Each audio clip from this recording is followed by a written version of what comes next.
বৌমা পঞ্চমের আসতে দেরি হবে, তুমি খেয়ে নাও। ও না আসলে আমি খাবো না মা। ওকে আরে বাড়ির ভাত খেতে হবে না মা, ডিভোর্স পেপারে সইটা করে দিয়েছি, তুমিও সইটা করে আসতে পারো। পঞ্চম থাক মা, ভালোবাসা কখনো জোর করে আদায় করা যায় না। বৌমা তুমি চলে গেলে আমাকে কে দেখবে? ডিভোর্সটা আপনার ছেলের সঙ্গে হচ্ছে, আপনার সঙ্গে না মা। সুখে থেকো। এ কি, মহিলাটা তো অসুস্থ হয়ে পড়েছে, চিকিৎসা করাতে হবে। মিস্টার বরণ, আপনি বাবা হতে চলেছেন।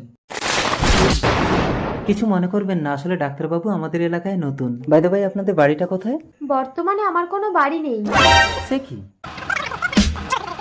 আমাকে একটা কাজ খুঁজে দেবেন? না না, এই অবস্থায় আপনাকে কাজ করতে হবে না, এই বাড়িতে আমি একা থাকি, আপনি এখানে থাকুন, আমি আপনাকে খেটে খাওয়াবো। আপনি একা থাকেন, লোকে তো আমাকে বদনাম দেবে। এসো আমরা নতুন সম্পর্ক গড়ি 10 বছর পর। মা আমি খেলতে যাচ্ছি। না একদম যাবি না, আমি কাজে যাচ্ছি। মানুষটা বাড়িতে একা আছে শোনাই। সেদিন গাড়ির চাকাটা আমার পায়ের উপর থেকে না গিয়ে আমাকে পিষিয়ে দিলে ভালো হতো।